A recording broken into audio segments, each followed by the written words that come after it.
sebelum kita memasuki acara beranda kita pada pagi hari ini, sebagaimana yang telah kami sampaikan sebelumnya kepada Bapak dan Ibu, bahwa kita akan mendengarkan sharing akan disampaikan oleh saudara kita, Dr. Zulfikar Alimudin. Namun sebelum itu kepada Bapak dan Ibu yang harus segera meninggalkan forum ini, sama-sama kita mendoakan semoga Bapak dan Ibu dapat melaksanakan tugas dan amanah yang diberikan sebaik-baiknya dalam ridho Allah Subhanahu wa Ta'ala. Dan kepada Bapak dan Ibu lainnya, saya ingin mengajak Bapak dan Ibu untuk mendengarkan sharing dari beliau. Nah, sebelumnya saya akan memperkenalkan terlebih dulu. Assalamualaikum warahmatullahi wabarakatuh, Pak Zulfikar. Waalaikumsalam, Pak Hasan. Alhamdulillah, terima kasih Pak Zulfikar sudah berhadir di dalam forum ini. Nah, Bapak dan Ibu yang dirahmati Allah, bukan suatu hal yang kebetulan, ternyata beberapa irisan yang saya dapati dalam kehidupan dengan beliau ini, dan terus terang saya berjumpa dengan beliau tadi malam, walaupun sebelumnya beberapa irisan yang sebetulnya kita pasti pernah berjumpa ya Pak Zulfikar. Betul. Karena beliau banyak sekali melaksanakan aktivitas yang terkait juga dengan kelembagaan di mana saya pernah berkiprah sebelumnya di SQ. Namun baru tadi malam kita melaksanakan pembicaraan intens sebetulnya. Dan sungguh tidak mengira Bapak Ibu dari pembicaraan tadi malam itu akan bermuara dengan hadirnya beliau pada pagi hari ini. Nah, Pak Zulfikar Alimudin, saya sama-sama dengan beliau juga. Ternyata beliau adalah adik kelas saya, sama-sama alumni di Sekolah Tinggi Prastia Mulia. Dan ternyata beliau juga memiliki orang tua yang berasal juga dari Sumatera Selatan, dari Muara II, yang dimana merupakan bagian dan wilayah kerabat-kerabat kami juga yang berada di sana. Namun satu hal yang menarik Bapak dan Ibu pada pagi hari ini, yang ingin disampaikan oleh beliau ini adalah seorang ayah dan seorang suami, seorang ayah daripada 3 orang putra-putri, 2 laki-laki dan seorang perempuan. Nah, Bapak dan Ibu, beliau mendapatkan amanah yang luar biasa dari 3 putra-putri yang diamanahkan kepada beliau. Kita akan mendapati bahwa bagaimana cara beliau menyikapi sampai dengan kini putra-putrinya sudah ada yang berkeluarga, dan yang paling kecil masih berkuliah sekarang ini ya. Betul, betul Pak Hasan. Di Ya, Leiden University, ya. di Leiden University, dan putra kedua beliau, Bapak dan Ibu, berkuliah di Sekolah Politeknik Negeri Jakarta. Politeknik Negeri Jakarta. Nah, satu hal Bapak dan Ibu yang membuat saya tergetar tadi malam ketika beliau menyampaikan bahwa beliau mendapatkan ujian yang luar biasa dari Allah, di mana anak kedua beliau ya, penyandang autisme. Nah, Bapak dan Ibu yang dirahmati Allah, tentunya kita mendengar kata autisme saja, kita bisa membayangkan bagaimana situasi dan kondisi yang dihadapi oleh orang tua. Namun, Masya Allah, Bapak dan Ibu, sampai beliau kini banyak diminta memberikan sharing ya, atas apa yang telah beliau lakukan terhadap putra beliau ini. Nah, saya kira Mas Zulfikar ya, saya tidak berpanjang lagi menceritakan tentang Mas Zulfikar. Boleh jadi nanti Mas Zulfikar di sela-sela dari apa yang disampaikan, bisa menyampaikan yang jelas. Beliau mengambil S2 di Prastia Mulia, kemudian S3-nya di mana waktu itu? Dokternya Mas? Di ITB, Pak. Di ITB ya, Alhamdulillah. Nah, di sini, di forum ini, Pak Zulfikar banyak sekali para guru besar dan para peserta alumni ITB.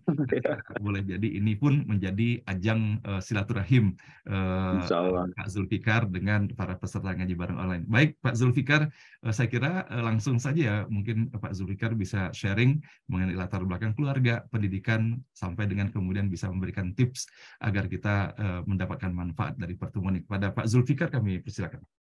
Baik, terima kasih Pak Hasanuddin, Bapak Ibu semua. Sebuah kehormatan buat saya untuk bisa sharing di forum ini. Baru pertama kali juga bergabung, jadi terima kasih sekali lagi Pak Hasan. Assalamualaikum warahmatullahi wabarakatuh. Waalaikumsalam warahmatullahi wabarakatuh. Saya ingin sharing cerita ini lebih pada bagaimana salah satu kendala hambatan utama dalam mendidik anak penyandang autisme adalah pemahaman anggota keluarga tentang bagaimana memperlakukan seorang anak penyandang autisme. Bahkan Bapak Ibu, sebagian keluarga bercerai, suami istri, karena punya beda pandangan cara memperlakukan anak. Dan banyak kakek dan nenek yang sakit hati karena melihat cucunya diperlakukan, ditreat dengan cara tertentu yang kalau dilihat dari kacamata umum itu seolah-olah menyiksa, dan bisa menjadi penyebab mengapa banyak anak yang autisme tidak berkembang sebagaimana mestinya. Nah, Namun sebelum saya sampai ke titik itu, izinkan saya menyampaikan bahwa tadi seperti Pak Hasan katakan, saya punya 3 putra-putri. Saya asli Sumatera, istri saya orang Kalimantan Selatan. Putra saya yang pertama umur 26 tahun sekarang dan hampir 26 dan sudah punya istri dan dia menikah saat di semester ke-6 atau ke-7 waktu kuliah di kedokteran Erlangga. Dan pada waktu anak saya minta izin menikah, ini ada ceritanya tersendiri. Namun ada cerita khusus juga. Saya bukan mau memamerkan bahwa anak saya seorang dokter, tapi nanti ada kisah di mana ketika saya dan istri saya fokus pada anak kami yang kedua, penyandang autisma, ada bagian dari sisi putra saya yang pertama terabaikan dan baru kami ketahui pada saat dia kelas 4 SD. Dan ini berdampak kemudian pada saat dia kuliah di semester ke-5 pada waktu itu. Putri kami yang bungsu dari kecil ini menjadi juga pembelajaran bagaimana seorang anak yang terlibat dari awal mendampingi kakaknya belajar di terapi menjadi anak yang super, baik super dalam cara berpikir maupun super dalam berempati pada orang-orang lain. Nah, saya akan mulai kisah ini ketika putra saya yang kedua, Bapak Ibu, didiagnosa autisma pada tahun 2002 saat umur 18 bulan. Jadi Raihan namanya, Muhammad Raihan Iftikar, itu lahir pada tahun 2000, September 2000, dan didiagnosa pertama sekitar bulan Mei 2002. Namun sebetulnya pada ketika Raihan umur 9 bulan, saya sudah melihat ada sesuatu yang berbeda. Ya. Namun karena biasa kita melihat anak-anak ini penuh dengan perbedaan satu dengan yang lain karena dia anak kedua, maka cenderung saya abaikan. Ketika dia umur 13 bulan dan jatuh tidak menangis, saya pikir anak saya jagoan gitu ya. Ketika dia umur 15 bulan, dia suka bermain sendiri, bersembunyi di balik horden, saya pikir itu bagian dari keunikannya. Nah, kenapa saya perlu ceritakan ini? Karena semakin awal kita mengidentifikasi perilaku-perilaku atau simptom-simptom anak kita, cucu kita, maka semakin bisa kita mengintervensi dan membuat perubahan pada mereka. Meskipun early intervention juga perlu dibarengi dengan pemilihan program yang tepat dan konsistensi dalam melakukannya. Nah, kemudian setelah didiagnosa, pada waktu itu Raihan harus menjalani serangkaian tes, termasuk uji rambut.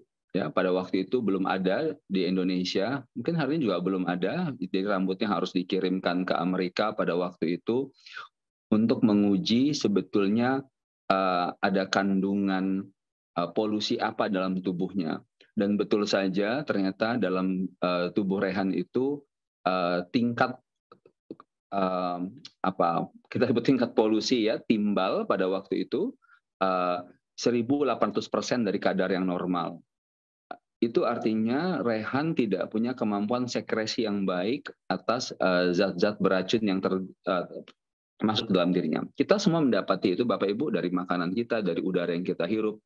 Namun ke tubuh kita yang normal punya kemampuan untuk mengeluarkan zat-zat beracun itu. Tidak pada anak penyandang autisma. Kemudian dilakukan EKG dan sebanyak sekali dan dimulailah hari-hari gelap kami. Hari-hari gelap itu Bapak Ibu sedikit cerita ya. Contohnya gelap itu seperti apa? 3 hari 3 malam Raihan tidak tidur, bisa tantrum, mengamuk ya. Mengamuk yang sejadi-jadinya gitu. Dan pada waktu itu kami sambil belajar bagaimana menangani saat anak tantrum. Nah, ini yang mau saya sambil sharingkan sedikit Bapak Ibu. Kalau kita lihat di luar sana, dan ini sebenarnya juga berlaku buat tidak hanya anak penyandang autisma, tapi juga buat anak-anak pada umumnya. Jadi izin Bapak Ibu, disertasi saya di doktoral saya meskipun di ITB, itu di Science Management, saya mengambil tentang action learning dan mendalami tentang pedagogi. Pedagogi itu cara berkomunikasi pada anak dari usia 1, bahkan dari 0 sejak lahir hingga 18 tahun. Seringkali ketika anak kita marah atau mengamuk, kita cenderung menasehati. Dan biasanya nasihat kita panjang lebar, terutama para ibu-ibu ya. Nah, sebetulnya daya tangkap, daya konsentrasi anak untuk menangkap pesan verbal itu paling lama 2 menit. Gitu. Jadi kalau bagi anak yang normal, pesan yang panjang itu sudah tidak nempel di kepalanya. Nah, bagi anak penyandang autisma, nasihat atau omongan celotehan kita itu bisa menjadi prom. Prom itu semacam Bapak Ibu tahu ya, memprom. Jadi sesuatu yang tidak terjadi malah menjadi terjadi.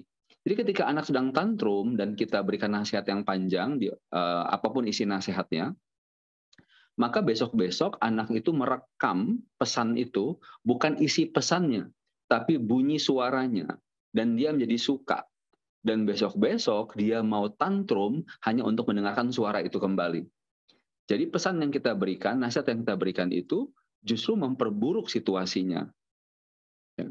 Nah, ini perlu saya sampaikan karena per hari ini Bapak Ibu, bukan hanya di Indonesia, di banyak belahan negara belum banyak pihak akademisi, ahli yang mendalami tentang autisme secara sungguh-sungguh. Ya, berkembang banyak cara. Tapi pada awal tahun 2000 itu saat di Indonesia berkembang sangat pesat autisme. Itu macam-macam. Ada yang menganjurkan berenang dengan lumba-lumba. Ada yang kepalanya diakupunktur, ada yang dipijat, ada yang diurut, yang semua itu secara akademik tidak ada buktinya. Nah, pada waktu itu banyak orang tua menjadi korban. Artinya mereka yang menawarkan jasa itu juga saya yakin tidak bermaksud buruk, tapi itulah yang mereka pikirkan, yang mereka ketahui. Jadi sebagian teman-teman saya itu berpindah-pindah pola terapinya. Kadang ikut ke kiri, kadang ikut ke kanan, sehingga dalam rentang waktu 10-15 tahun, sikap anak semakin memburuk. Jadi kalau waktu dia umur 2 tahun, dia tantrum, kita peluk, kita masih kuat. 5 tahun dia tantrum, kita tahan, kita masih kuat. Ketika 8 tahun, kita sudah mulai kesulitan. 12 tahun hampir tidak terkendali. 18 tahun sudah malapetaka. Dan ini terjadi Bapak Ibu ya. Ada putra teman saya yang bisa menggigit bibirnya sampai berdarah-darah, dan kemudian ketika ikut di mobil ibunya, dia bisa lompat dari mobil ketika mobil sedang berjalan. Ini satu dari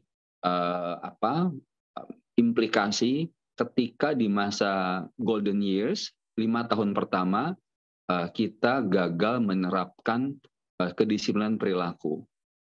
Nanti saya akan sharingkan sedikit tentang tips bagaimana cara mengintervensi perilaku, kemudian membantu anak kita untuk mengembangkan self skill, ya, jadi mengelola dirinya sendiri. Termasuk Bapak Ibu bagaimana cara mengajarkan anak cebok gitu ya. Buat anak biasa cebok itu hal yang sederhana, tapi buat penyandang autisme, cebok menjadi tantangan yang luar biasa. Bagaimana mengajarkan anak kita untuk masuk ke dalam toilet di tempat umum, mengajarkan dia mengunci pintu toilet, dan seterusnya. Itu sudah termasuk cukup canggih sebetulnya ya. Nanti saya kembalikan ke basic-basic tentang bagaimana ketika dia menjatuhkan barang, dia melempar barang, apa yang harus kita lakukan. Saya akan skip dulu di bagian tips ini. Saya ingin melanjutkan tahapan perjalanannya Bapak Ibu ya. Jadi Rehan sekarang berumur 22 tahun ya, karena dia lahir tahun bulan September tahun 2000 ya. Sekarang Rehan umur 22 dan dia sekarang berkuliah di Politeknik Negeri Jakarta. Apakah saya bangga dengan itu? Super bangga. Mengapa? Tentu bahagia dan syukur sudah jelas ya Bapak Ibu ya. Namun kenapa saya bilang super bangga? Karena pada waktu Rehan didiagnosa dan 5 tahun pertama, setelah itu kami itu tidak berani Bapak Ibu punya mimpi yang besar-besar gitu. Pada waktu itu saya hanya berharap anak saya bisa bilang sama saya, "Papa, saya minta ini," gitu. Mengapa hanya itu yang saya harapkan? Karena pada waktu itu dia bahkan tidak mengenal ibu bapaknya gitu. Dia betul-betul hidup dalam kesendiriannya. Kemudian dalam periode, jadi ketika Rehan kelas 1 SMA saja ya, kalau Rehan kita bawa ke tempat umum dan kita lepas, dia bisa hilang. Ya. Pernah satu kejadian saya betul-betul freak out ya, betul ketakutan sekali waktu di Masjidil Haram waktu umroh. Saya lupa dia umur berapa pada waktu itu. Dia sholat di sebelah saya, entah kenapa karena ramai sekali terlepas. Jadi ketika mungkin saya sujudnya agak kelamaan sedikit, waktu saya selesai dia tidak ada. Itu dunia betul-betul seperti runtuh gitu ya Bapak Ibu ya. Lebih berat runtuhnya dibandingkan waktu saya pertama mengetahui anak saya didiagnosa autisme. Karena kalau pada waktu itu dia terdiagnosa, dia tapi di depan mata saya. Tapi pada waktu itu ketika dia hilang sesaat, berarti dia tidak di hadapan mata saya. Dan saya sangat tentu ya, kita sebagai orang tua sangat khawatir karena memang anak ini sangat tidak bisa mandiri. Tapi alhamdulillah ketemu dalam rentang waktu 2-3 menit gitu ya, karena saya sama abangnya Rehan juga, jadi kami cari, alhamdulillah dapatlah intinya. Ketika mulai dari umur 2 tahun itu sampai umur 11 tahun, kalau kita jalan atau kita datang ke tempat orang, ada anak orang menangis, pasti dia pukul, pasti dia kejar. Jadi kita tuh harus selalu siap sedia gitu ya. Kalau pas jalan di mall atau tempat mana ada yang menangis, kita harus cepat-cepat pegang Rehan. Atau dia melihat benda-benda yang dia suka gitu, milik orang lain, dia akan rebut.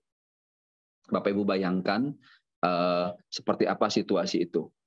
Namun gitu ya, di satu sisi lain kami bersyukur kami mendapatkan pola program yang terbukti tepat secara akademik dan kami ikuti secara disiplin,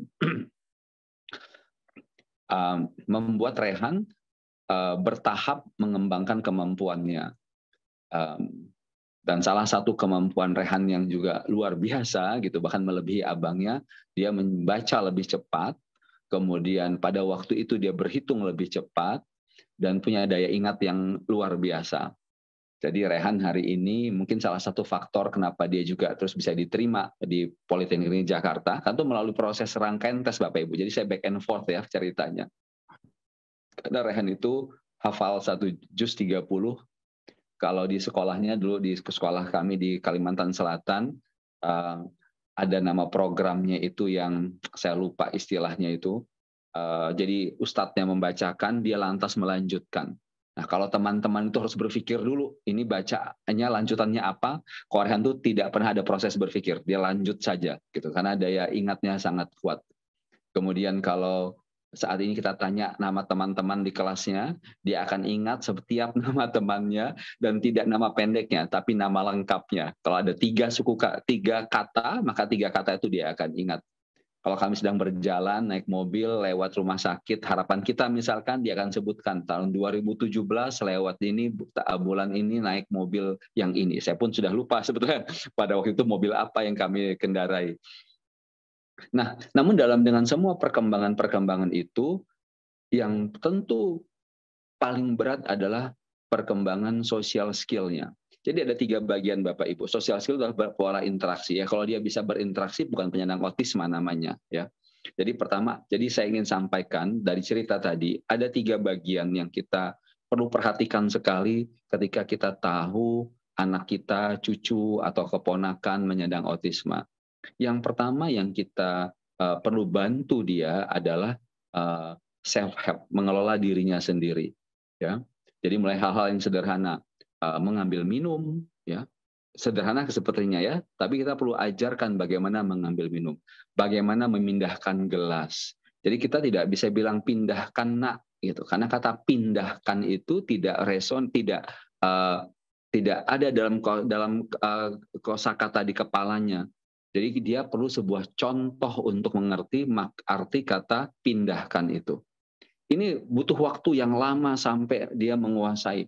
Mengajarkan dia sikat gigi, mengajarkan dia mandi, ya. Karena kita muslim, mengajarkan kita berwudu, mengajarkan dia berwudu, sholat. Nah, tahapan-tahapan itu harus diajarkan dengan baik. Yang paling berat waktu mengajarkan rehan cebok. Nah, ini saya izin sampaikan yang bagian ini, meskipun maaf terdengarnya mungkin agak jorok ya Bapak Ibu. Karena ini perlu saya sampaikan, ini contoh kejadian kasus yang banyak orang tua tidak lakukan, ya. Dan tidak, karena saya punya banyak teman gitu, terapis tidak mencontohkannya, tidak melakukannya, karena dianggap hal yang sensitif.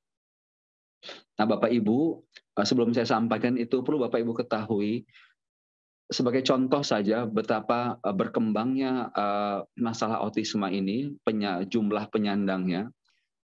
Pada tahun 2002 waktu saya bawa, ini saya flashback dulu sebelum saya ceritakan soal cebok ini, waktu saya bawa putra saya ke Dokter Mary di MMC, itu kalau tanpa ibaratnya kita ada kenalan lewat dokter lain, maka kami harus menunggu 6 bulan untuk mendapatkan janji ketemu Dokter Mary. Waktu ketemu, si dokter bilang, gitu ya, Bapak Ibu, tahun 98 dia bilang, 98 99 dia bilang, itu dalam 1 bulan saya paling punya 6-10 klien dia bilang. Tapi di tahun 2002 dalam rentang waktu 4 tahun itu ratusan klien, ratusan anak dalam waktu 1 bulan. Nah, saya kira ada 2 penyebab. Satu adalah memang kalau kita dari grafik sejarah memang berkembang pesat itu ya di periode 90-an. Yang kedua, akibat juga sosialisasi pemahaman tentang autisme. Jadi saya pribadi pertama mendengar tentang autisme itu di radio female pada waktu, female radio. Saya dengarkan cerita itu dan saya terus jadi merasa, kok anak saya mirip ya dengan simptom-simptom, tanda-tanda yang diceritakan di talk show pada waktu itu. Kan tadi kan saya bilang kan ketika anak saya suka menyendiri di balik horden, jatuh tidak menangis, saya pikir itu hal yang biasa dan keren-keren aja. Ternyata itulah bagian dari tanda-tanda penyandang autisme. Anyway, Bapak Ibu, kembali tadi saya katakan, jadi kan jumlah penyandang berkembang, sosialisasi tentang apa itu autisme berkembang, namun tidak diiringi dengan jumlah program yang memadai dan orang-orang yang betul-betul ahli. Jadi izin menyampaikan pada waktu itu kami beruntung mendapatkan rekomendasi, dapat konsultan, psikolog, dan program manager dari Australia. Inilah yang menjadi acuan kami. Jadi ada 4 layers itu, mulai dari si konsultan, psikolognya, sampai terapis. Jadi ada 4 tipe orang yang terlibat dalam pembinaan rehan. Nah, yang ingin saya sampaikan, dalam proses inilah kami belajar bagaimana mentreat ya, mengintervensi rehan dalam keseharian. Salah satunya yang saya tadi bilang, saya mau ceritakan bagaimana mengajarkan tentang tata cara cebok. Apalagi bagi kita yang muslim, kebersihannya kan sangat diutamakan gitu ya. Jadi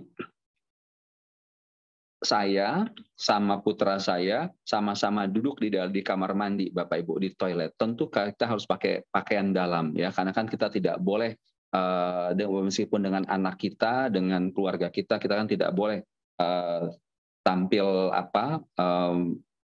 tanpa busana sama sekali, gitu ya. Jadi waktu dia mau buang hajat, saya tunggu dulu di luar, terus saya tanya, sudah selesai? Sudah, dia bilang. Maka saya masuk, gitu ya. Saya harus buka celana juga, tapi harus pakai celana dalam dan duduk di sebelah dia. Lantas, saya contohkan bagaimana melakukannya, cebok itu, termasuk menyiram airnya. Setelah dilakukan, langkah berikutnya adalah mengambil tisu. Ambil tisu, dia ambil tisu, kita ambil tisu, sama-sama ambil tisu, kemudian tempelkan ke dubur, dan kemudian untuk cek sudah bersih atau belum dari noda warna. Setelah dilihat itu, kalau masih ada, berarti harus siram lagi. Setelah itu selesai, maka diajarkan membaui, karena kita tahu bahwa kita bahkan tidak boleh ada bau yang tersisa, ya. Maka kemudian ditempelkan tangannya ke duburnya, kemudian saya harus melakukan hal yang sama juga, dan kemudian ajarkan dia untuk membauinya. Dan tantangannya jadi double Bapak Ibu, karena si anak juga belum tahu yang namanya bau itu seperti apa gitu.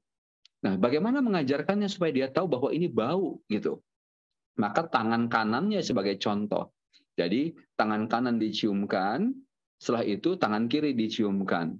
Kita tanya, bau gitu. Terus kita bilang yang tangan kanan tidak bau. Jadi kita nggak bisa bilang beda kan baunya, nggak bisa itu, nggak mengerti dia, ya. Jadi kita cuman bilang, kita bilang tangan kanan kita ambil tangan kanan dia, kita cium juga, kita tempelkan hidung, kita bilang tidak bau. Kemudian tangan kirinya, jadi pada waktu itu saya sengaja ada 2 tahap, sengaja ada sisa bau, ya pertama, maka kita tempelkan bau, gitu. Habis itu cuci lagi. Terus sampai pada posisi tangan bau tangan kanan dan bau tangan kiri sama. Dan ini tidak sekali Bapak Ibu, ya. Ini Bapak Ibu kalau tidak diajarkan sejak kecil, maka ini menjadi masalah yang berkepanjangan di kemudian hari.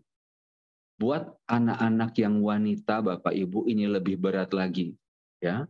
Karena kita harus mempersiapkan mereka sebelum pubertas, sebelum menstruasi.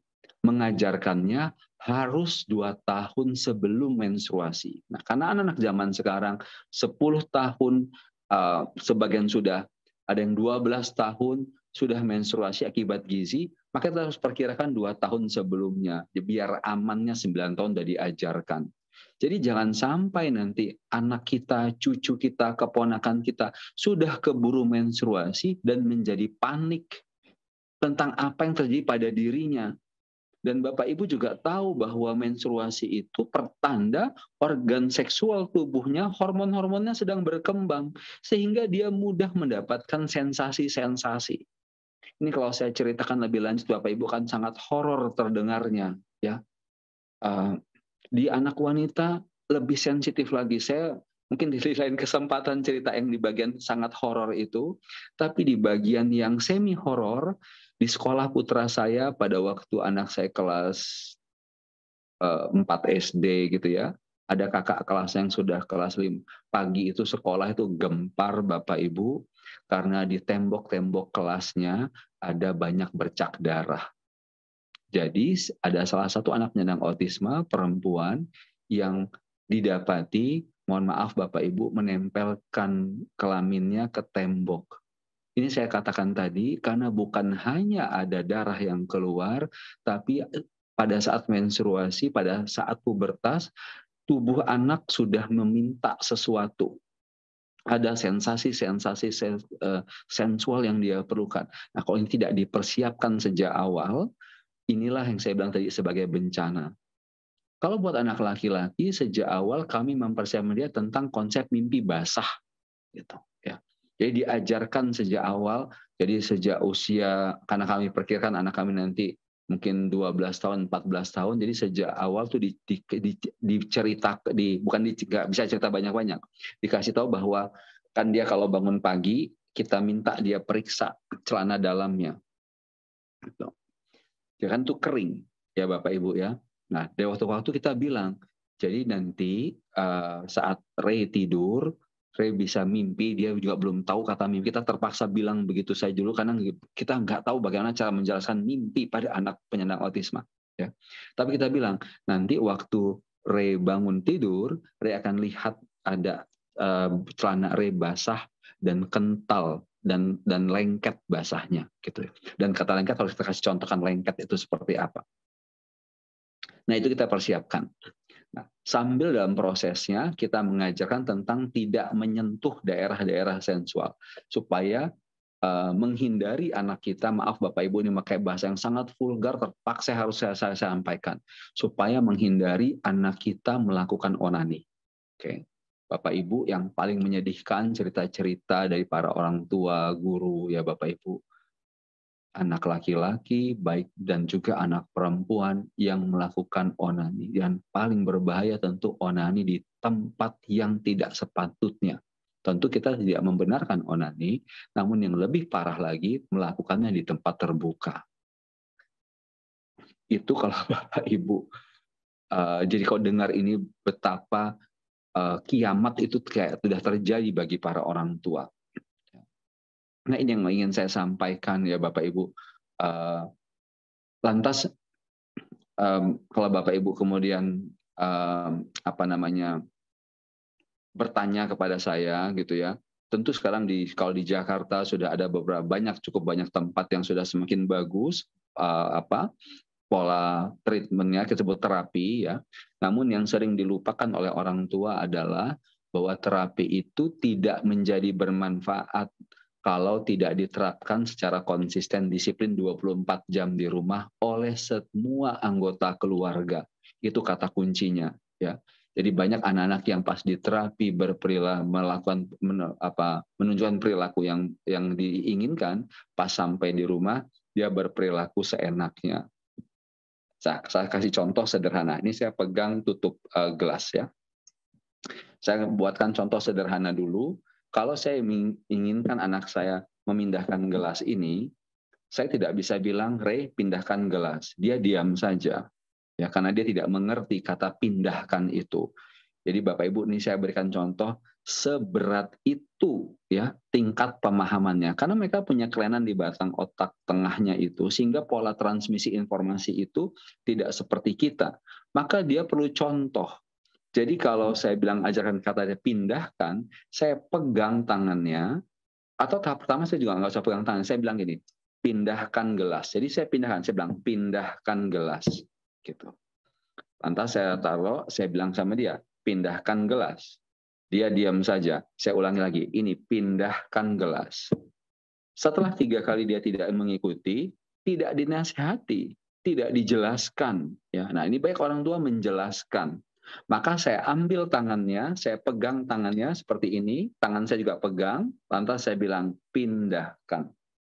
Jadi tangan dia dan tangan saya itu sama-sama digerakkan begitu, pindahkan.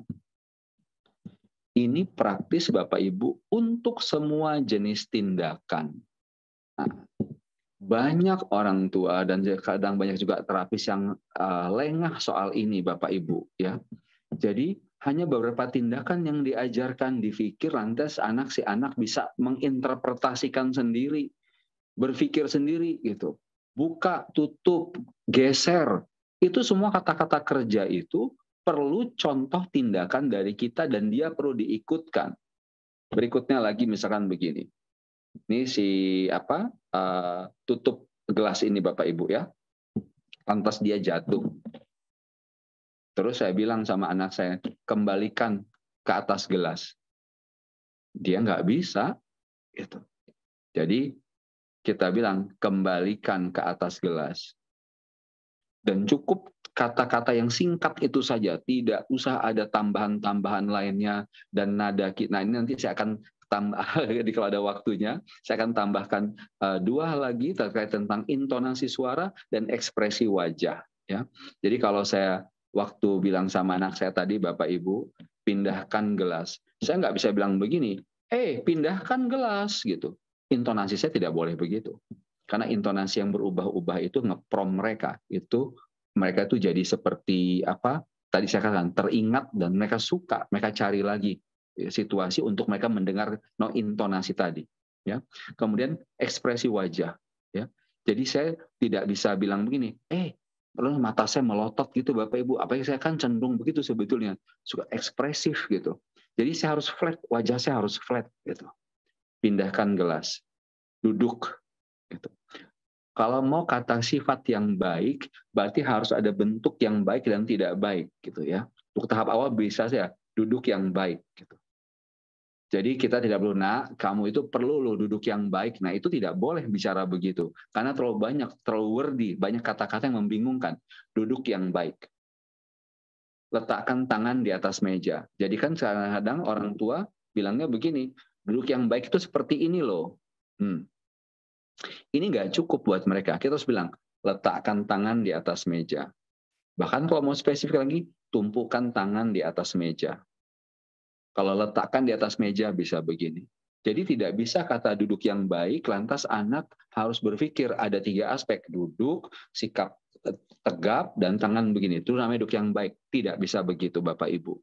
Nah, hal-hal yang terdengar sesepele ini yang tidak dilakukan, itulah yang membuat anak tidak menyusun pengetahuannya dengan baik gitu ya, berhamburan di kepala mereka. Jadi kalau dalam konsep knowledge management, kalau kita bicara menyimpan file dalam laptop, kan itu harus rapih satu-satu ya. Kalau dia berhamburan susah kan mencari file Bapak Ibu ya. Nah, sama gitu ya. Anak-anak ini perlu dibantu bukan hanya kata-katanya, tapi waktu kata-kata itu dia simpan dalam memorinya, dia juga menyimpan tindakannya, bukan hanya kata-katanya. Kalau anak-anak yang normal, dia bisa simpan kata-katanya saja dan dia bisa mengasosiasikan dengan benda yang lain. Tapi kalau anak-anak yang autisma tidak bisa. Dia harus simpan kata-katanya dan juga tindakannya serta benda yang waktu itu dia lakukan, yang dia pegang saat melakukannya. Dan pada saat dilakukan itu, tidak boleh ada intonasi suara yang berbeda dan tidak boleh ada ekspresi wajah yang berbeda. Ini perlu dilakukan secara konsisten untuk semua kata kerja yang mau kita ajarkan kepada anak kita. Ini kita belum bercerita tentang bagaimana penanganan emosi Bapak Ibu ya. Bagaimana ketika anaknya marah, nangis, mengamuk, ini saya belum ceritakan. Kemudian bagaimana kita mengajar anak kita tentang sedih, gembira, pusing, sakit gitu ya. Nah, karena anak saya ini diajarkan dengan konsep dia ada kekurangannya juga konsep ini. Konsep ABA, Applied Behavior Analysis ini, konsepnya positivity. Jadi kalau dia berbuat benar, dikasih reward. Ya. Karena semua yang diajarkan hal-hal yang positif, maka anak saya itu tidak punya konsep negativity dalam dirinya.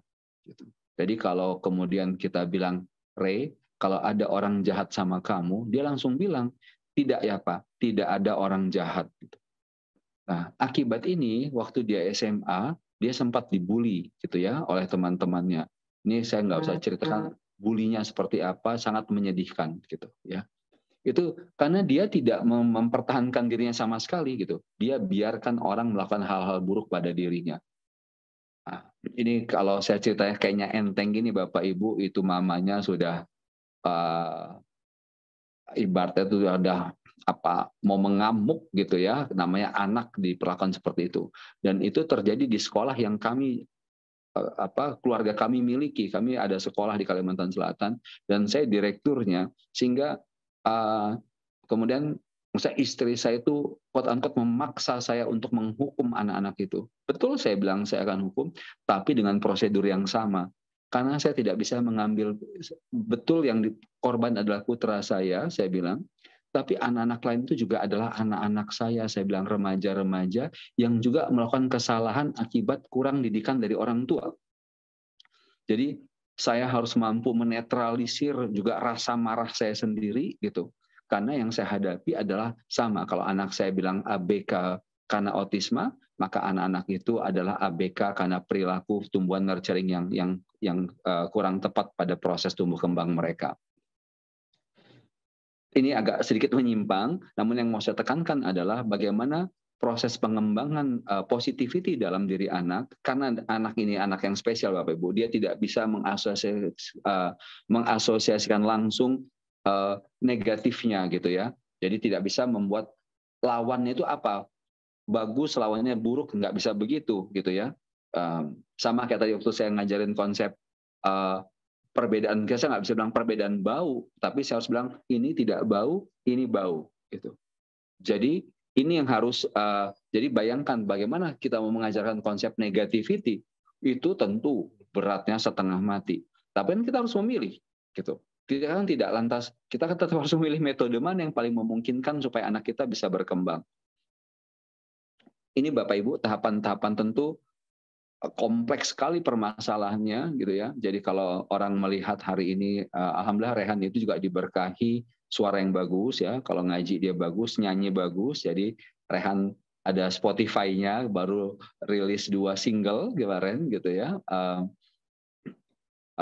Itu salah satu cara kami menyalurkan hobi dia di bidang musik gitu ya.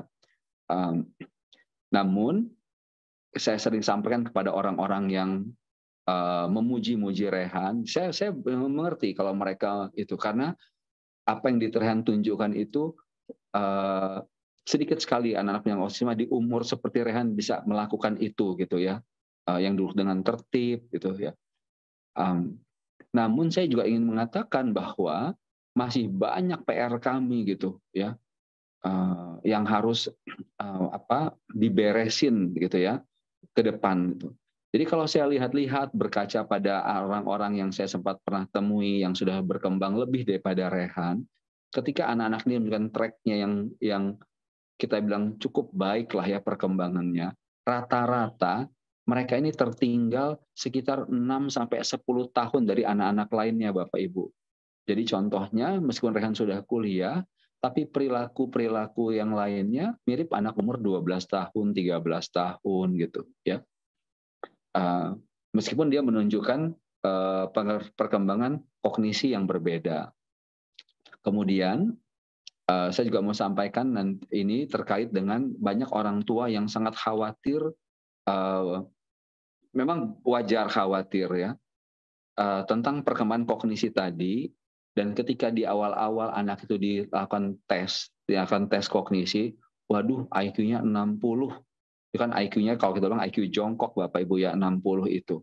Nah yang mau saya sampaikan, nggak usah khawatir karena waktu anak kita dites IQ pada umur tertentu, itu tidak menggambarkan IQ yang aslinya.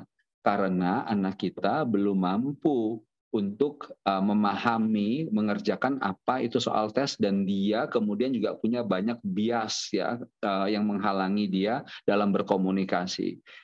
Nah, ini terbukti pada Rehan gitu. Jadi pada awal-awal IQ-nya dulu mungkin 40 sekian, sekarang itu sudah 80 sekian, dia 90 lebih lah. Nah, kalau pada anak normal tidak ada perkembangan IQ sedramatis itu ya. IQ kita tuh biarpun kita belajar tambah rajin, IQ-nya paling nambahnya 2-3 poin aja, nggak ada puluhan poin. Nah, tapi buat anak penyandang autisma, seiring dia bisa semakin terkelola autismanya, sikapnya, maka akan semakin terlihat potensi-potensinya. Meskipun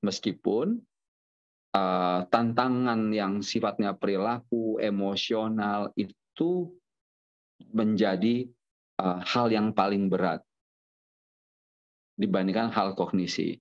Sebagai cerita Bapak Ibu, sampai hari ini Rehan itu tidak pernah menangis.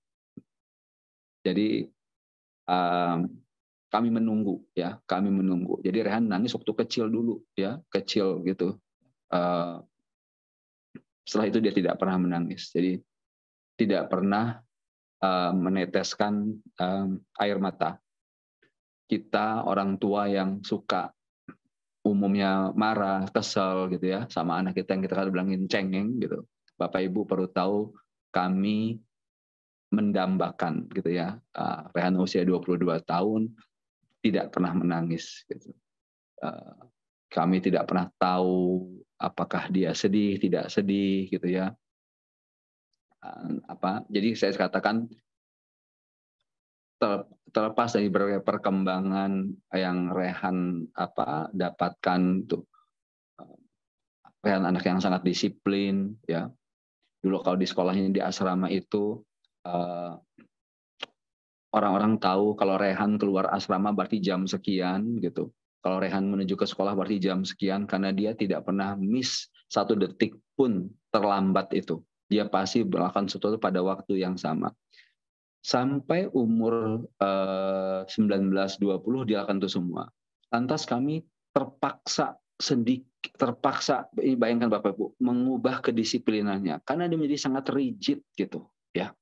Jadi kalau kita pada anak yang kita ajarkan untuk disiplin, buat anak ini diajarkan untuk agak kurang disiplinnya gitu. Kan itu mempengaruhi tingkat kekakuannya dalam bersikap dan berhubungan dengan orang-orang lain.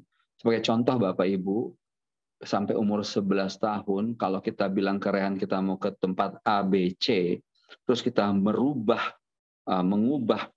urutannya, dia akan mengamuk di mobil. Itu contoh serigid itu.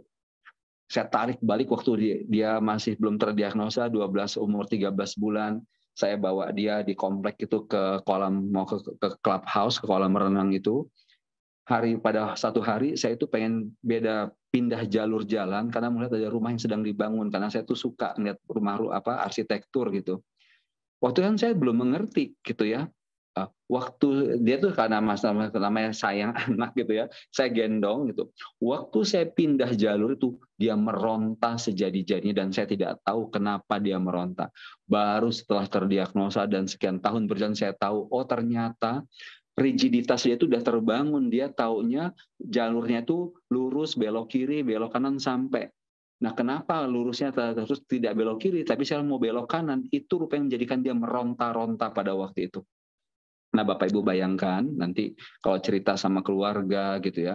Jadi ketika kita tiba-tiba anak kita meronta, mengamuk, kita perlu kenali dulu gitu ya, apa yang terjadi, apa yang berubah dari kebiasaan kita sehingga anak ini meronta.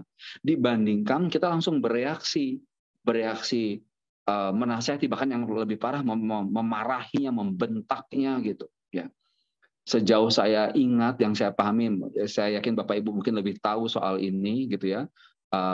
Saya kira Ali bin Abi Thalib pernah mengatakan gitu ya, bahwa perlakuan anakmu dari usia 0 sampai 7 tahun itu sebagai raja.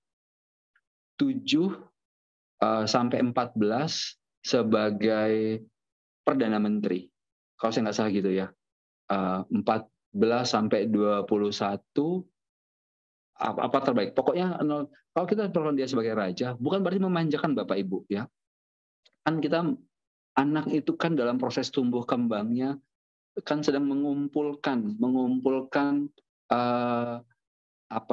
bits and pieces, potongan-potongan, cuplikan-cuplikan informasi yang ada di sekitarnya, baik yang dia dengar, yang dia lihat maupun yang dia lakukan, yang banyak tidak punya makna bagi dia. Nah, ketika dia mencoba itu, proses eksplorasi itu dia dinasihati sekalipun, dia kemudian menutup ruang untuk dia mengeksplorasi gitu. Kalau dia dimarahi, dia punya trauma. Kalau dia dibentak, bukan cuma punya trauma, satu kali bentakan itu merontokkan sekian puluh ribu, sekian ratus ribu neuron di saraf anak-anak kita. Nah, bayangkan kalau itu dilakukan pada anak penyandang autisme, apa tidak tambah parah lagi gitu. Karena anak ini kemudian menyimpan itu tidak hanya sebagai sebuah trauma, tapi sebagai sebuah cara untuk menimbulkan tantrum-tantrum berikutnya.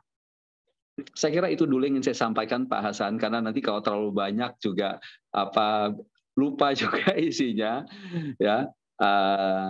Dan semoga ini bisa menjadi penambah wawasan Bapak Ibu untuk, kalau saya boleh katakan, menyelamatkan ya. Kalau seorang anak sudah menyandang autisme, tidak mungkin kita selamatkan dari autismenya, tapi kita bisa selamatkan dia dari pola pendidikan dan pengembangan yang salah yang bisa membuat hidupnya kemudian semakin berantakan. Saya dulu sering dengar dari si konsultan saya, dia bilang gini, Zulfikar, kalau anakmu bertingkah aneh quote unquote di umur 4 tahun, dia lucu. Dia ngamuk-ngamuk usia 3 tahun dia masih lucu. Nanti dia 13 tahun udah nggak lucu lagi. Ya. Kalau dia sambil jalan, dia berceloteh umur 4 tahun masih lucu. 7 tahun mulai aneh, 15 tahun dicap gila sama orang. Ya. Jadi satu lagi saya sekalian di bagian ini. Jadi Rehan itu suka bersenandung gitu. Nah, kalau pas jalan saya bilang gini, Re, ini di mall, ini di tempat umum, tidak bernyanyi. Jadi mengingatkan segitu saja, tanpa ada penjelasan panjang lebar. Tempat umum, ini di mall, tidak bernyanyi. Demikian Bapak Ibu semua, Pak Hasan, semoga ada manfaatnya. Saya akhiri sharing saya pagi ini. Assalamualaikum warahmatullahi wabarakatuh.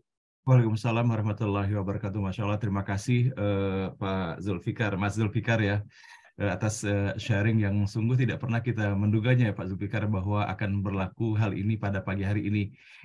Sekaligus kami menyampaikan juga kepada Bapak dan Ibu sebagaimana kami sampaikan bahwa pada hari ini siogianya diisi oleh Profesor Dr. Marsudi, sudah confirm ya, namun ternyata beliau ada acara mendadak dan beliau berada di luar kota sehingga tidak memungkinkan untuk bisa berhadir dalam forum ini. Nah, tentunya dalam hal ini dari apa yang kita dapati pagi hari ini semakin memantapkan hati kita bahwa tidak ada sesuatu yang kebetulan ya di dalam kehidupan ini, melainkan Allah yang Maha merancang itu semuanya.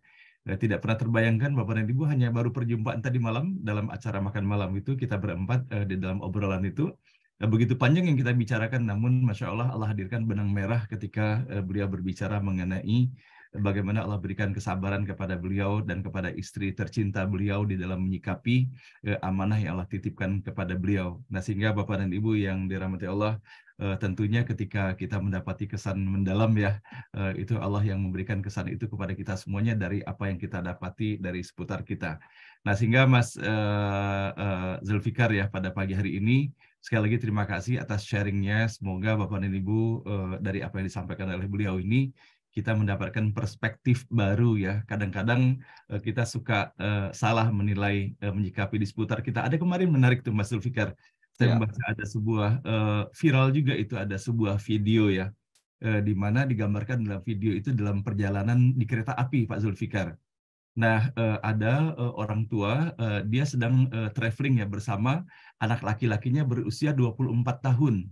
Nah, tiba-tiba ketika kereta api itu baru berjalan, kemudian sang anak usia 24 tahun ini, dia bilang ke papahnya gitu kan, "Papa luar biasa," dia bilang itu pohon-pohon itu berlari itu semuanya, dia bilang gitu kan. Dan kemudian dia menggambarkan seperti itu. Nah, dia betul-betul excited gitu atas apa yang dia dapati. Nah, kemudian apa yang terjadi Pak Zulfikar kalau saat kita membayangkan ya situasi ini, pasti ya Masya Allah. Ada sepasang suami istri yang mentertawakan atas apa yang berlaku itu. Dan kemudian beliau menyampaikan kepada sang ayah daripada putra ini, sebaiknya Bapak bawa saja putra Bapak itu ke seorang psikiater. Kemudian apa yang disampaikan oleh sang Bapak itu? Mohon maaf Pak ya, dia bilang itu, saya tidak perlu membawa anak saya ke psikiater. Tapi perlu Anda ketahui, kami baru pulang dari rumah sakit dan anak saya mengalami kebutaan selama 24 tahun dan hari ini adalah hari pertama dia bisa melihat dunia ini.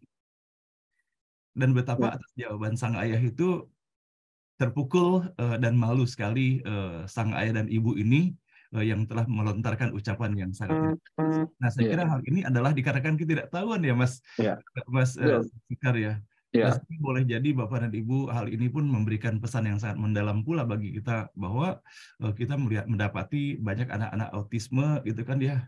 Nah, tidak sepatutnya kalau sana kita memandang sebelah mata ya, apalagi kalau sananya menghina ya, apalagi membuli ya. Tetapi bagaimana ketika mendapati dari apa yang disampaikan oleh Pak Zulfikar pada pagi hari ini, tidak ringan ya Bapak Ibu, sesungguhnya apa yang dilakukan oleh beliau ini kalau bukan dikarenakan kecintaan kepada Allah. Dan tadi saya terus terang aja Pak Zulfikar ya, saya nggak bisa menahan emosi juga ketika apa yang Pak Zulfikar sampaikan, bahwa ketika bagaimana Rehan masih kecil dulu, Pak Zulfikar nggak banyak permintaannya, hanya meminta kepada Allah agar Rehan bisa menyampaikan permintaannya, "Bapak, saya butuh ini." Bapak dan Ibu, ini sebetulnya kalau boleh saya katakan quote unquote itu menjadi tamparan juga bagi kita sebagai orang tua yang kadangkala ketika anak kita menyampaikan permintaan, begitu rentannya kita di dalam memberikan penyikapan terbaik terhadap apa yang disampaikan. Padahal bagi Mas Rehan ketika itu, ucapan anak meminta saja, itu udah sebuah anugerah yang sangat luar biasa. Nah, Mas Rehan, terima kasih. Mas Rehan paling tidak kan membuka cakrawala baru ya bagi saya dan insya Allah bagi kita semuanya. Nah, pada pagi hari ini, mohon izin Mas Rehan, kalau seandainya kita telat-telat dikit nggak apa-apa Mas Rehan, karena Zulfikar Pak, Rehan putranya Pak. Materi ini baru pertama kali ya kita bahas di dalam forum ini kan, tidak ada satu yang kebetulan. Nah, ini kami ingin menyampaikan pertanyaan yang pertama yang terbaca ini dari Pak Kunto Baikuni ya. Beliau pada menit 7.40 beliau menyampaikan, mohon tanggapan Pak Rehan ya atas makna kalamullah, bahwa Allah sesungguhnya tidak membebani hambanya kecuali sebatas dengan kemampuannya, sebagaimana termaktub pada ayat terakhir dalam surah Al-Baqarah itu. Ya. Nah, beliau ingin menanyakan kepada Mas Zulfikar, apa hikmah terpenting yang Mas Zulfikar dapati ya dari kondisi Ananda yang menyandang autisme ini, bagi makna kehidupan secara hakiki, bagi Mas Rehan sampai dengan hari ini, izin Allah juga ya, Ya. keberadaan Rehan ini Ya. menjadi pencerahan bagi kami semuanya di sini. Silakan Pak Ya. Zulfikar. Dari sekian banyak hikmah ya, Bapak, yang pertama adalah sabar. Meskipun kata sabar ini kita sudah sering dengar gitu ya, udah biasa kita dengar gitu. Tapi tentu perjalanan saya dan istri mendampingi Raihan gitu ya, membuat kami harus betul-betul belajar sabar. Nah, buat saya pribadi, saya ini dulunya gitu ya, sekarang mungkin ada sedikit-sedikit masih cenderung sangat pemarah gitu Bapak Ibu ya.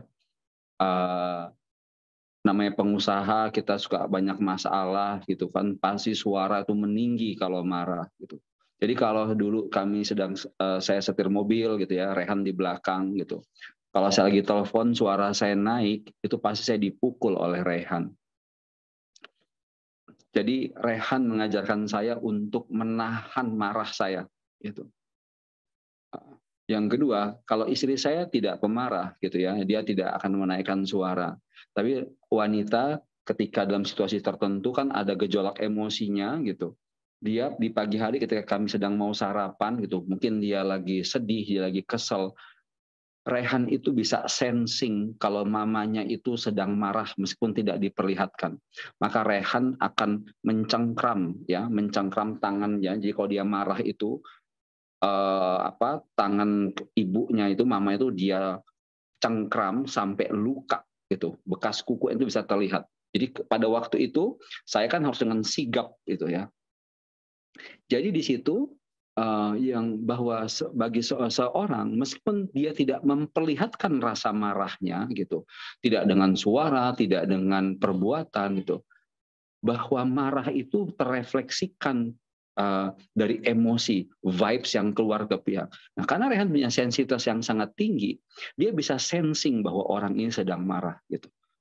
Jadi kalau saya suara naik dia pukul, kalau mamanya kayak ada aura kesal marahnya, dia cengkram tangannya dengan kuat. Ya, itu jadi saya dulu tuh jujur sejujur-jujurnya gitu, yang memaksa saya untuk meredam suara, bahkan nggak usah kan teriak Bapak Ibu, untuk yang naik intonasi itu saya udah nggak lakukan lagi gitu. Karena kalau itu saya lakukan anak saya tantrum. Kalau saya apa mengeluarkan itu emosi saya, maka resikonya anak saya akan tantrum. Jadi dia tidak hanya memukul dan dia tantrum, setelah memukul dia tantrum gitu. Tantrum tuh yang ngamuk dengan segala macam ceritanya gitu. Mau tidak mau saya harus menekan semua rasa kesal dan marah saya, gitu, ya, terutama di depan anak saya. Itu yang satu. Yang kedua adalah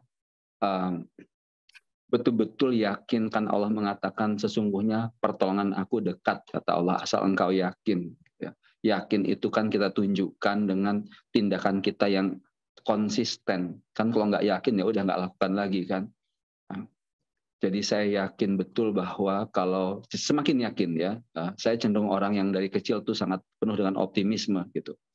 Namun kemudian saya semakin yakin bahwa selalu ada jalan, cara kalau kita mau berusaha dan konsisten dalam melakukannya. Dan ketika jalan itu berat, Bapak Ibu saya ceritakan apa adanya waktu Rehan umur berapa ya, sekitar 5 tahun. Maksudnya kami itu bukan kondisi ekonomi kami itu bagus sepanjang waktu gitu ya. Jadi pada waktu itu saya ingat sekali saya harus membayar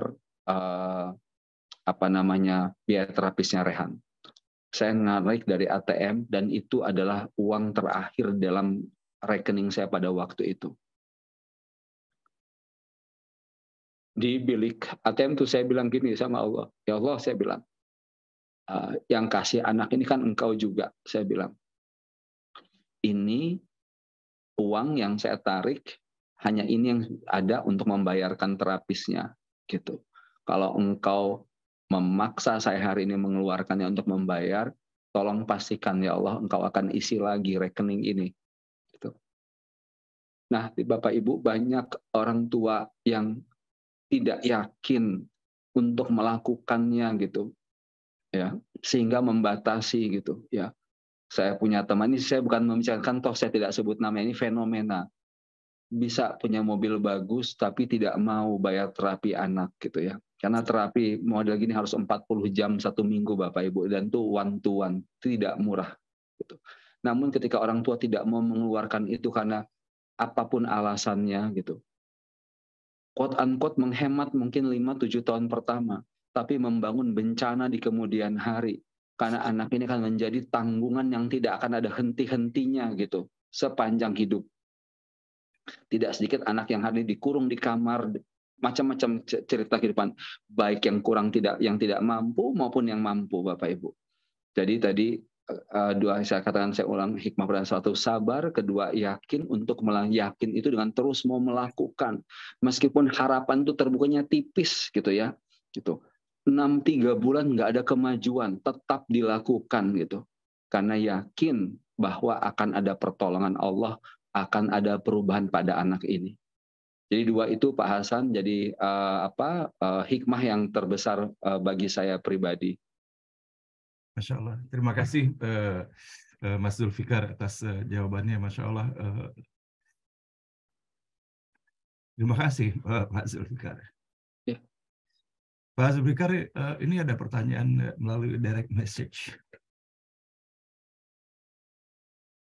Kalau dari apa yang disampaikan oleh Pak Zulfikar ya, dan Ibu tentunya, bahwa bagaimana menyikapi tantrum pada anak ini, berupaya benar gitu mengendalikan dan menjaga agar sesuatu yang kita lakukan dan ucapkan itu tidak menimbulkan tantrum ya pada anak-anak dan membekas sangat mendalam. Ya. Nasihat apa yang bisa Mas Zulfikar sampaikan yang kepada kita yang mengatakan bahwa putra-putri kita normal gitu kan ya. Tetapi bisa jadi mereka tidak mengalami tantrum secara fisik, tapi tantrum psikologis jadi dikarenakan sikap ataupun perbuatan ataupun ucapan kita. Kira-kira nasihat apa yang Pak Zulfikar sampaikan ya kepada para orang tua yang alhamdulillah putra-putrinya sehat gitu kan ya, tidak mengalami betapa rumitnya dan peliknya, beratnya seperti apa yang dijalani oleh Mas Zulfikar ini, sehingga apa nasihat Mas Zulfikar sebagai bentuk syukur kita terhadap dijaganya kesehatan anak kita dan tidak mengalami seperti apa yang Pak Zulfikar alami ini? Ya. Izin Pak Hasan dan Bapak Ibu semua, prinsip dasar kita yang diajarkan oleh Allah adalah menghormati, ya, menghormati dan menghargai. Ini kalau saya boleh kasih metafor sesederhana bahwa ketika kita berikhram, kita kan bahkan tidak boleh mencabut rambut yang dalam kuasa kita sendiri, gitu. Tidak boleh mencabut itu. Nah, ini kan prinsip dasar menghormati yang paling hakiki. Nah, anak kita itu perlu dihormati. Ketika dia menangis, ketika dia marah, maka yang pertama kita lakukan adalah menghormati perasaannya dulu, gitu. Ya, dunia nggak akan kiamat karena anak kita ngamuk. Dunia nggak akan kiamat karena dia menangis, gitu. Jadi jangan kita yang kiamat duluan, gitu. Namanya anak-anak, dia bisa punya persepsi apa saja dan bisa bereaksi apa saja, bisa nangis, bisa ngamuk. Maka yang pertama adalah kita bertanya, apa yang kamu rasakan? Itu. Hindari pertanyaan awal dengan apa yang kamu pikirkan. Itu. Apa yang kamu rasakan, nak? Mengapa kamu menangis? Mengapa kamu marah? Apa yang terjadi, nak? Lanjutannya berikutnya adalah, ini maaf ya Bapak Ibu, ini kan karena saya juga mendalami pedagogis ya, menahan diri dari memberikan nasihat terlebih dahulu gitu. Misalkan begini, anaknya bilang, itu ya kakak tidak mau kasih mainannya, aku kan mau mainan itu gitu. Lantas kita langsung bilang nih, ya nggak bisa begitu dong, kan itu memang punya kakak gitu. Ini kan persepsi kita orang dewasa yang sudah paham aturan itu. Anak-anak kan belum tahu itu, yang dia tahu dia mau main ngambil mainan itu gitu. Maka kita akan berikan nasihat itu, tapi nanti tidak seketika waktu itu juga. Kita dalam proses menghargai perasaan dan pikirannya saja dulu. Kita tanya, memang kamu mau pakai buat apa mainan itu? Memang kamu suka, apa yang kamu suka dari mainan itu? Jadi kita memberikan space, ruang buat anak itu untuk mencerna dulu apa yang sedang dia pikir dan rasakan. Dibandingkan kita memberikan umpan balik gitu. Kamu mau dapat apanya dari mainan itu? Mengapa kamu suka dengan mainan itu? Terjadi dialog, dan dialog itu kita dalam proses mendengarkan dia dibandingkan kita menyampaikan pesan kita. Bapak Ibu, zaman ini kita sudah sering mendengar namanya generasi budek ya. Anak kita ini tambah banyak yang budek, bukan budek betul-betul tunarungu ya, tapi tidak mau dengar nasihat. Salah satu penyebabnya adalah karena anak-anak kita ini sudah mendapatkan begitu banyak referensi dan masukan dari sosial media. Kita tidak mau bilang dulu soal benar dan salah, tapi jelas mereka dapat banyak referensi.